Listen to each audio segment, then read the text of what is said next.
to the application. So we have this in production. I have a production file that's running through it just fine. I want to use this file in my test system, but I don't want to have the PII associated as having a full record of personally identifiable information in my test system. So the field that I'm really worried about right now is the date of birth. I don't want the date of birth associated with the rest of this information. But I do want to have a file that is a test file that will run doing everything that we are currently doing to this piece of information, because we're going to be changing something and we need to make sure that we're benchmarking and testing it properly. So I want to somehow change this date of birth from the original record into something that looks real. It can still process through everything. That's not actually the date of birth on that particular row, that particular record. So I made up a little example here. So in the original, we have me at this address and my birth date and some other information that doesn't matter for what we're doing here, as well as Tony Stark, who lives in Malibu and has another date of birth. And I want something that comes out something like, all of this information is the same, all of this information is the same, but these date of births are not what was in the original file. How would you approach this problem? Okay, so this is just an example, right? When you're saying like, Right. So but those values should make sense, or it should not make sense, I mean, basically. Well, we want to make sure that everything that is downstream, and maybe we're calculating an age of this person, maybe we're trying to determine if they're able to drive because of how old they are. We may be using that data later. Right now it's just a string, but we want to make sure that it doesn't break anything downstream. Right. So I mean straight away what we have to do is we have to mask that date of birth, right? Encrypt the data. But you're saying that encrypt data should also be in a text string format, is it? Right. We want to be able to pass that test data in, and whatever it does with the test data, wherever it chooses to put something in other files, into a database, could be 15 different places that we use that data to augment our current process. We want to make sure that all of the data tests properly the whole way through, just with something that does not tie my date of birth to my name and my address. Right. So I think I would write like a Java program to read the file. So all that basic file input stream and output stream. Then I would obviously choose a encryption mechanism, right? So the first step would be like we would generate an encryption key, right? So you would need like a secret key for encryption and decryption. So we are upstream and we are downstream, right? So then in the Java program, what you do, you would convert that date of birth, right, into a string and encrypt it. So your Java code would be like encrypt the public class, encrypt value, and then you would have like a method called generate key. In that you would generate a key, and depending on what kind of algorithm we are using, maybe it's at 128-bit, right? We generate the key. Then you would have another, like a function. You would just pass, the encrypt db. You would call it method encrypt db or some date of birth. Then you would pass the date of birth and the key to it. Then what you would do is it would do like for example, you're using a class called Cipher in the Java API, right? So it would get an instance, and then it would pass the key, and then it would encrypt it, and then based on that, I think it's a base 64 encoding. You would do that, and then you would encrypt that and put that value in that file. So once we have passed through the file, we send it through it. So then the downstream system receivers, they have to decrypt it. So since we created the secret key, they can use the same secret key, and they would have their own program, a decrypt program, and then decrypt it. So if we're going through, and the first step is to write this record into a database table, and then we're actually moving this into a table of people and their date of birth and their favorite game.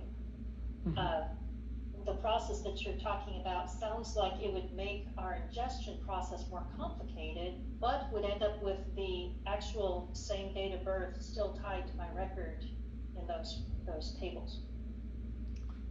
Right. You don't want to break our downstream process.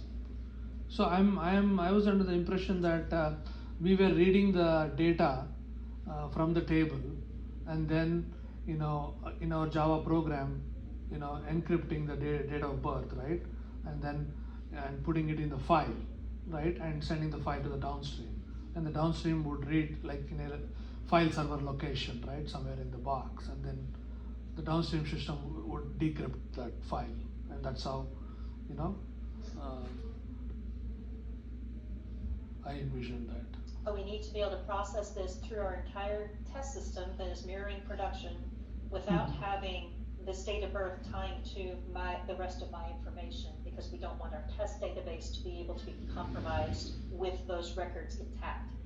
If somebody were to somehow get through all of our layers of security, we don't want those records to be read like that. And we may have 15 different tables we put this into. There may be other files that get generated for other processes, maybe into one of our sister companies. We don't know. Right now, there's a whole lot of things that could happen. So encrypting this file is not going to prevent all of that downstream. So you want the date of birth to be encrypted in the database so that whoever reads it cannot read the actual one?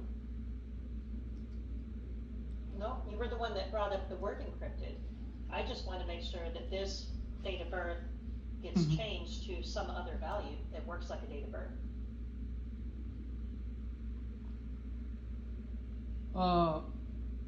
So I mean, the real date of birth you read and change it to some random numbers, and then send it to the downstream, or again update the database.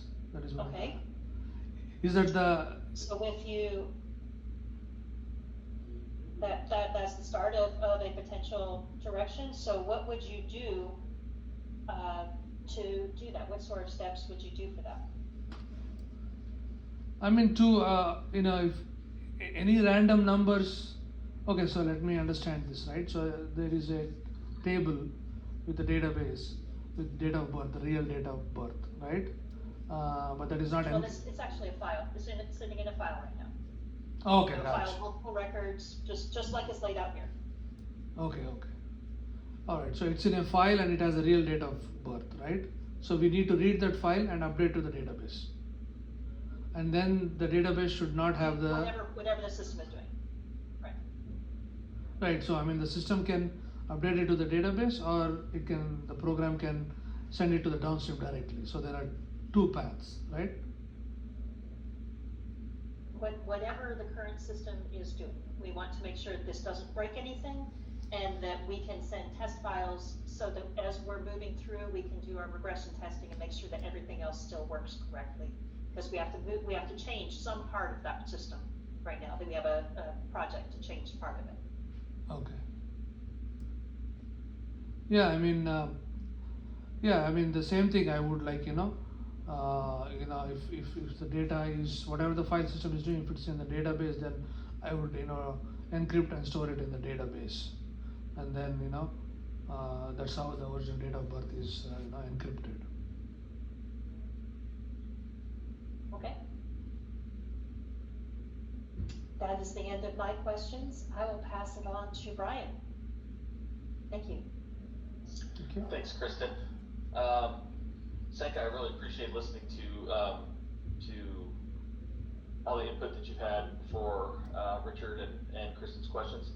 I have a couple of technical questions and then kind of a philosophy question for you. So my first one is regarding JavaScript, and I'm seeing on your resume that you have experience in JavaScript. I understand that correctly? Yes. Okay. In JavaScript, can you tell me what a promise is and when you might use one? Oh, okay. So I thought Richard said this is only like a back-end role, right? But that's all right. Can you not use JavaScript in backend? No, I have not used JavaScript on the back-end, no. Okay. Yeah, but yeah. You can give me any example that Sure, you sure. like, whatever is relevant to your experience. Sure. I mean, it's basically, you know, the promise is kind of like an asynchronous operation in JavaScript, right? So you know, eventually it will complete or fail, right? You know, and this is how you would like basically, you know, handle asynchronous operations, you know, whether you are using, you know, whatever frameworks on top of it, right? You know, the like I said, you know, the promise can be in one of the three states. It can be pending, fulfilled, or rejected, you know. The way you can create a promise in JavaScript is, for example, let example promise, new promise, and then you would create a function, and then you would send the parameter in that, and then you would like do the asynchronous operation inside it. Based on it, if it's success or else reject. Okay.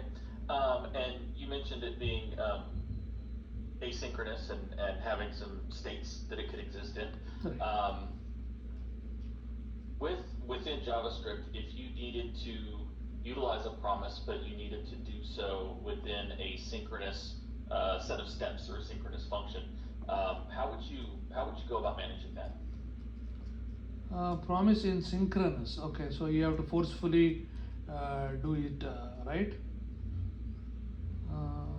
It's usually used for managing asynchronous.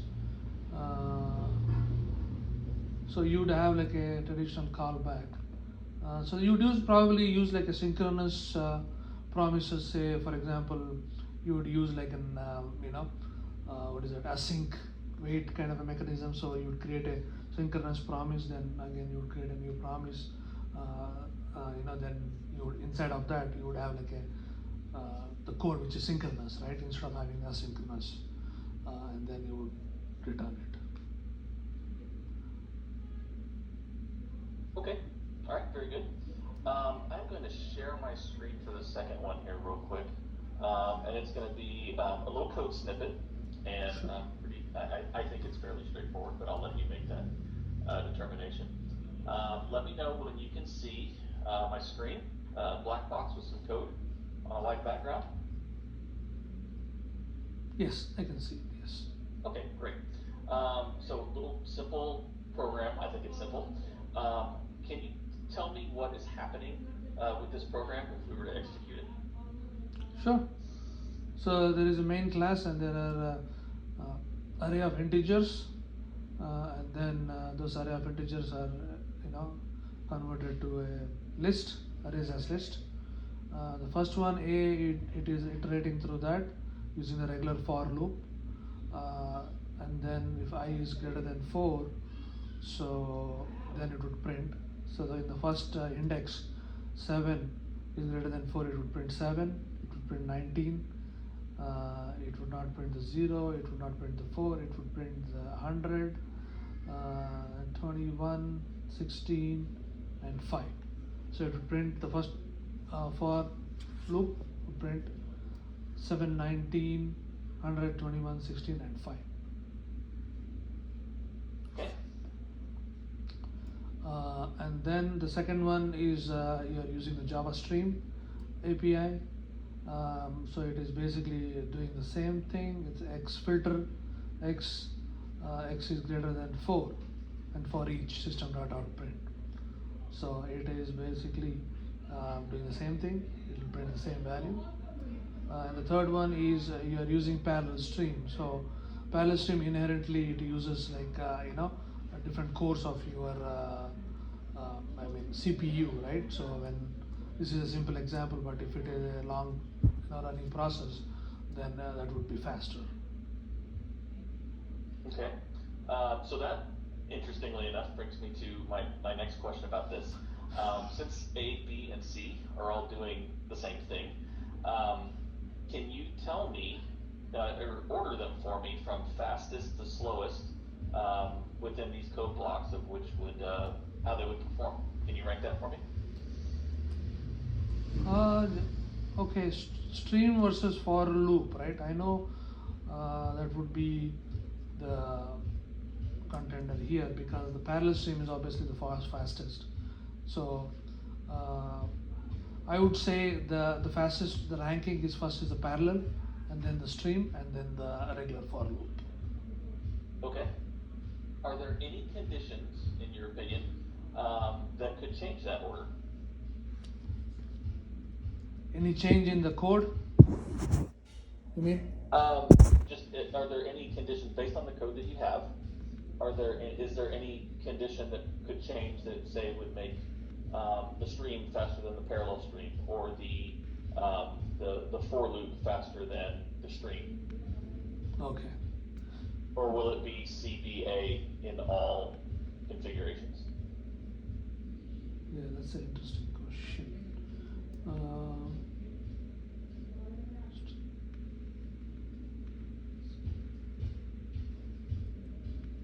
Think about it.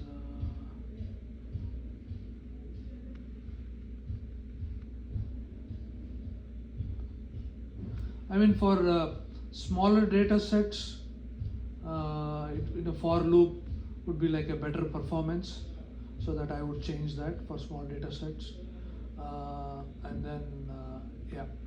So if it's larger data set, then yeah, for loop would not be like the fastest one.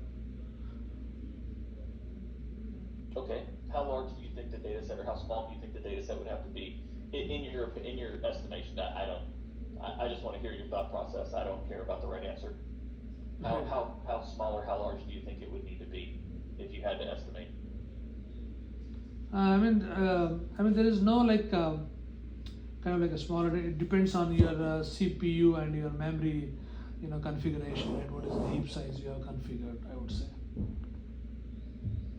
Okay. Yeah, those are all important things to consider. All right. Anything else about this code stand out or strike you at all? Anything about it? No. Okay. Yeah, it's a pretty straightforward example. Very good. Thank you. All right. I'm going to go ahead and stop sharing now. Thank you for sharing your thoughts about that code. The last question I have, like I said, was a little bit of a more of a philosophy question. Sure. So the requisition that we have open for this position is for a senior software developer. And there, as you know, having been in the business a while, there are varying degrees and experiences of software developers. So I would like to get your understanding on what you feel if you were a hiring manager, what you would think would be kind of the minimum expectations for a junior level developer, a mid-level developer, a senior level developer, and a lead developer. Can you kind of walk me through your thought process on those four kind of stages of a developer's career? Yeah, this is thank you for that question. This is a very interesting question, because I have been through this process, right? So the distinction I would probably make is a junior developer, and it's obviously the years, right? So that stands out. But as a junior developer, you're basically following directions. You're like kind of like heads down. You're writing the basic code, under some supervision, right? So I mean, obviously the mid-level, we are expecting more, as manager, more responsibility, integrating components, and then talking with the architecture team, senior developer. So that would be the expectation. And then obviously senior developer, I would say 10 plus or 12 plus years of experience. They are more involved in the design and implementation of a complex system, right? And also one major responsibility I would consider is like mentor other people, coach other people, do code reviews, and ensure that everything is of code quality standards. And then the one above that, like a lead, obviously then they would be managing a group of developers team, and then obviously they have other responsibilities like the infrastructure side, the QA side, the business side. They also have work as a liaison with the business side to understanding the requirements, and then how to convert that into technical requirements. So I mean, there's also a fine line between a senior developer and a senior architect or a solutions architect. I think they, according to my experience, I always like bounce between these two, right? Some projects I'm just working with this code when its architecture is in place. If not, I always also involved in the architecture, come up with some new ideas and brainstorm. Okay. Very good. And as a senior, like I mentioned, we're looking for a senior developer.